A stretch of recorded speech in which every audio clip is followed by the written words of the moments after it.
In today's video, we're going to be working on the Lexus IS250. If you have a faulty temp sensor and you're wondering how to replace it, this video is for you. Let's get into it.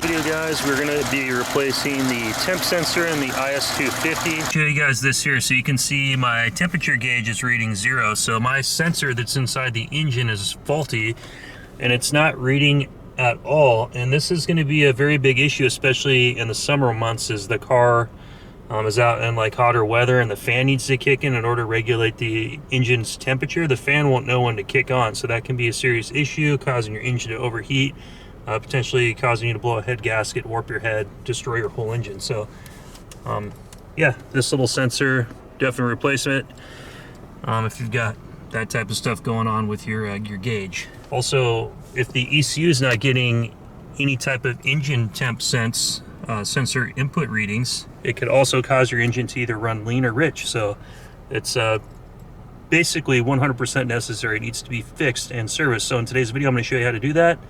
And let's get outside. Actually, I'm going to try to pull my car in the garage a little bit next to the GTR. We'll get this swapped out. It's like 35 degrees out. I'm freezing my ass off out here, but I need to get this done.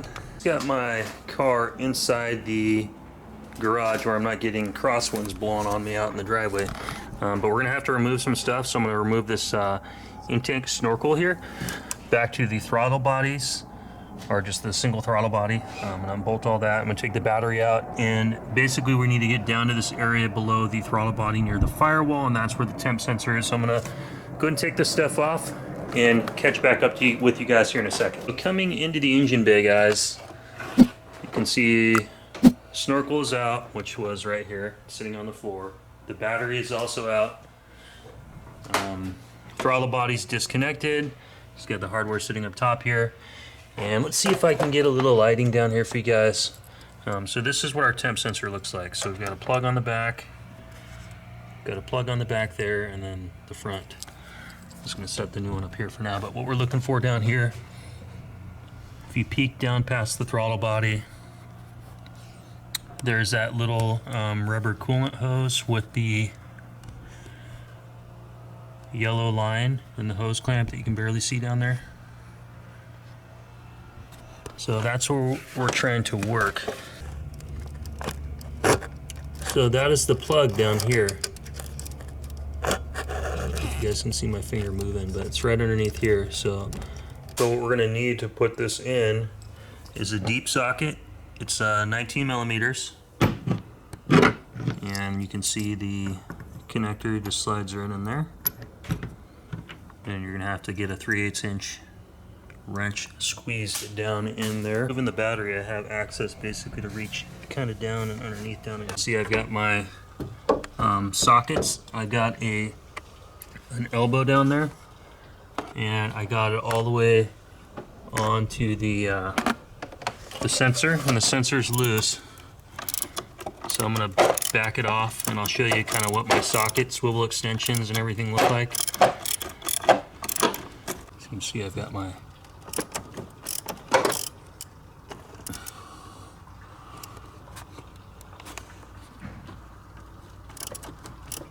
see it barely moving down there. There's like really no camera angle, sorry. Can't really get you guys a perspective of really what's going on too much down there.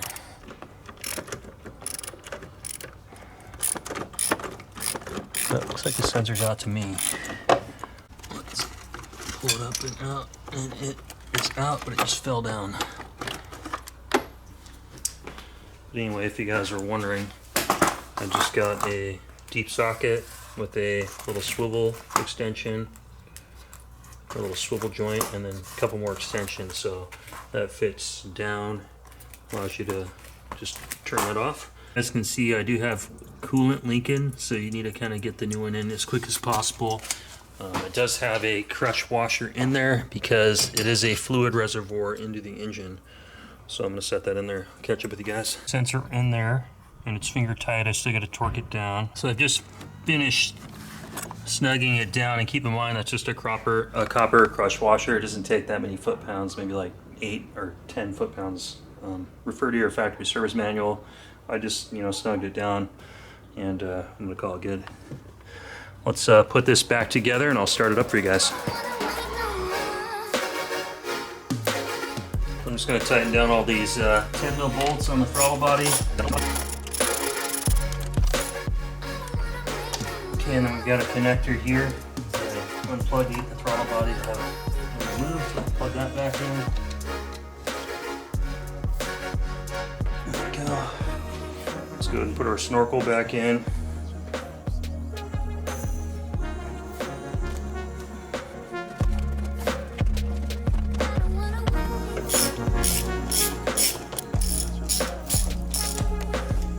There's a little vacuum line that goes in the center of the snorkel. Go.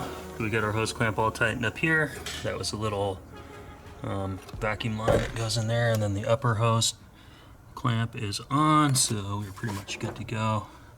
Drop the battery in here.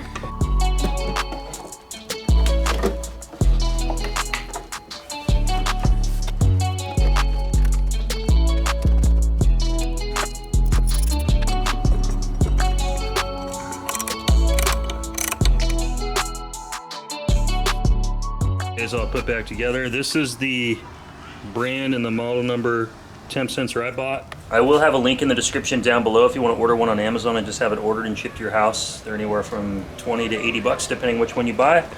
This took me about an hour to complete the job from start to finish, and now that I've done it once, if I had to do it again, I would leave all this in here and just remove the battery. I could reach everything and barely have a visible barely had the visibility I need to complete it. Definitely had some tight quarters in here. Barely had any space. Let's go ahead and hop in the car. I was basically working between the GTR and the Lexus just right there in the edge. So let's go ahead and hop in the car and let's start it up. Like I said, it's been about an hour for me to complete the project, and the car was warm before I started. So let's see if we've got a sensor reading now. Here in a few minutes, let's let it run and see if the sensor goes up. So I'm running a check engine light thing for my car because my check engine is on, and even after putting the new temp sensor in, I'm still not getting any reading. I'm trying to figure out why. My car was doing after I put the temp sensor in is it started kind of going more haywire. The fuel gauge started going up and down. The temp sensor never worked. The transmission started doing weird things where it was revving at like 4,000 RPMs down the freeway, and the car over the next couple days just eventually kind of fell apart and stopped working to the point it wouldn't even start anymore. I tried 3 different scanning tools and it said ignition isn't on and no ECU was found, so I think I've got a different issue here.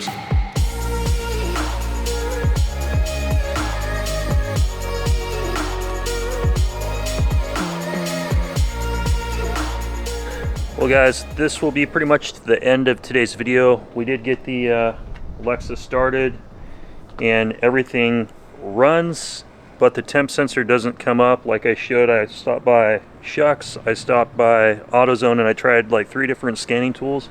I couldn't get anything to read on the ECU, and so what the issue is I think there's something wrong with the ECU itself.